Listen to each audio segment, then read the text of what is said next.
নমস্কার বন্ধুরা, অন্নপূর্ণা রান্নাঘরে আপনাদের সবাইকে স্বাগত। আজ আবারও চলে এলাম আরও একটি নতুন রেসিপি নিয়ে। আজ আমি বানাবো আলু দিয়ে ডিম অমলেট কারি। এই অমলেট কারি একবার ঘরে বানিয়ে খেলে এর স্বাদ জিভে লেগে থাকবে।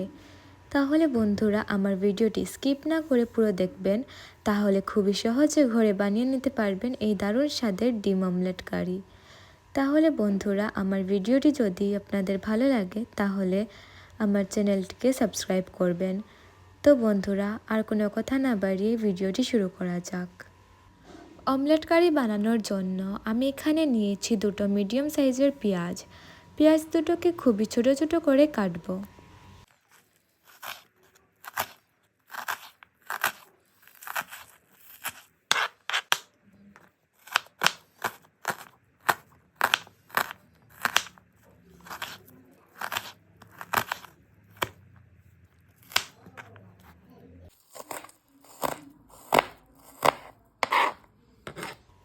পেঁয়াজগুলো কাটা হয়ে গেছে। এবার আমি এখানে নিয়েছি দুটো টমেটো।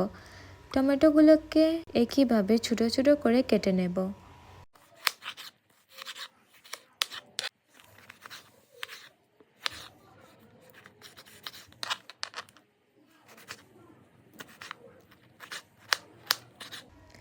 পেঁয়াজ আর টমেটোগুলো কাটা হয়ে গেছে।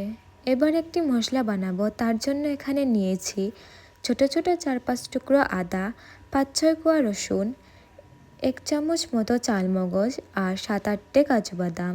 এগুলোকে বেটে নেব। এবার চলে এলাম ডিমগুলো নিয়ে।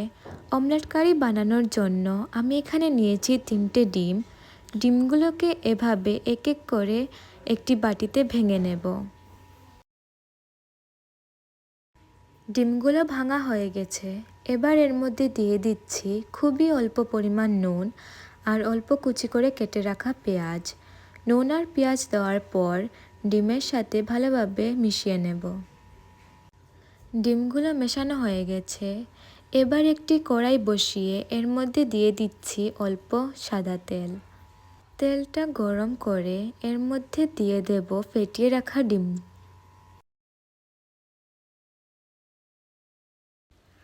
আমি ডিমের অমলেটটা কড়াইতেই বানিয়ে নিচ্ছি, তাহলে অমলেটটা খুব বেশি পাতলা হবে না, পিসগুলো সুন্দর হবে। এবার গ্যাসের ফ্লেমটাকে কমিয়ে 2 মিনিট মতো রেখে দেব। 2 মিনিট পর নিচের দিকটা ভাজা হয়ে গেলে অমলেটটাকে পাল্টে নেব।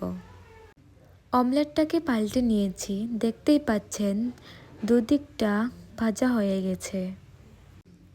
এবার অমলেটটাকে অন্য একটি পাত্রে নামিয়ে নেব। নামানোর পর অমলেটটাকে এভাবে ছুরি দিয়ে পিস পিস করে কেটে নেব।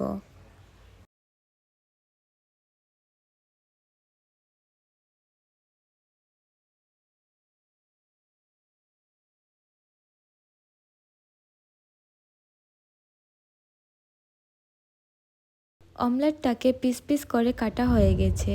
এবার একটি কড়াই বসিয়ে কিছুটা সর্ষের তেল দিয়ে ভালোভাবে গরম করে নেব। সর্ষের তেলটা ভালোভাবে গরম করে নিয়েছি। এবার এর মধ্যে দিয়ে দেব কেটে রাখা আলুগুলো। আলুগুলো দেওয়ার পর এর মধ্যে দিয়ে দিচ্ছি অল্প নুন আর অল্প হলুদ গুঁড়ো। এখানে আমি বড় সাইজের দুটো আলু এভাবে টুকরো করে কেটে নিয়েছিলাম। এগুলো এবার ভাজবো।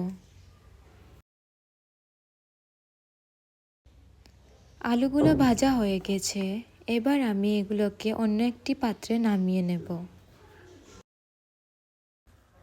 আলুগুলো নামানোর পর একই তেলের মধ্যে দিয়ে দিচ্ছি একটি তেজপাতা আর কুচি করে কেটে রাখা পেঁয়াজ। পেঁয়াজগুলোকে ব্রাউন না হওয়া পর্যন্ত ভাজবো। পেঁয়াজগুলো ব্রাউন হয়ে গেছে। এবার এর মধ্যে দিয়ে দিচ্ছি গ্রেট করে রাখা একটি বড় সাইজের পেঁয়াজ। এখানে আমি একটি বড় সাইজের পেঁয়াজ গ্রেট করে নিয়েছি, কারণ গ্রেভিটা তাহলে গাঢ় হবে আর স্বাদটাও অনেক ভালো আসবে। এবার আরও 2 মিনিট মতো একসাথে পেঁয়াজগুলোকে নাড়াচাড়া করে এর মধ্যে দিয়ে দেব আদা রসুন বাটা। এবার এগুলোকে নাড়াচাড়া করে এর মধ্যে দিয়ে দেব কেটে রাখা টমেটো। টমেটোগুলো দেওয়ার পর দিয়ে দেব স্বাদ মতো নুন। নুন দেওয়ার পর আবারও 2 মিনিট মতো সব কিছু একসাথে নাড়াচাড়া করব, যাতে পেঁয়াজ আর টমেটোগুলো একসাথে খুবই ভালোভাবে মিশে যায়। বন্ধুরা, আপনারা ভাবতেই পারেন সব কিছু 1-2 মিনিট ভাজার পর পর দিচ্ছি কেন? কারণ এভাবে মশলাগুলোকে ভেজে নিলে রান্নার স্বাদটা অনেক বেশি বেড়ে যায়। তাই সবগুলো স্টেপ ভালোভাবে লক্ষ্য করবেন, তাহলে পুরো সঠিকভাবে বানিয়ে নিতে পারবেন। এবার এর মধ্যে দিয়ে দিচ্ছি 1/2 চামচ হলুদ গুঁড়ো, 1 চামচ লঙ্কা গুঁড়ো। আমি এখানে 1 চামচ লঙ্কা গুঁড়ো দিয়েছি, আপনারা আপনাদের স্বাদ অনুযায়ী দেবেন। তারপর দিয়ে দিচ্ছি 1 চামচ জিরে গুঁড়ো, 1 চামচ ধনে গুঁড়ো। এগুলোকে একসাথে মিশিয়ে নেব। একসাথে মেশানোর পর এর মধ্যে দিয়ে দেব চালমগজ আর কাজু বাদাম বাটা।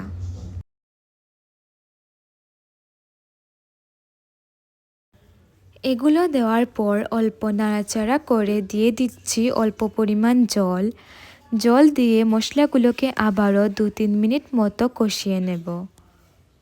2-3 মিনিট মতো মশলাগুলোকে কষানোর পর এর মধ্যে দিয়ে দেব ভেজে রাখা আলুগুলো। আলুগুলোকে মশলার সাথে ভালোভাবে মিশিয়ে নিয়ে এবার দিয়ে দেব ঝোলের জন্য জল। জল দেওয়ার পর অল্প নাড়াচাড়া করে নিয়ে একটি ঢাকা লাগিয়ে 5 মিনিট মতো রেখে দেব।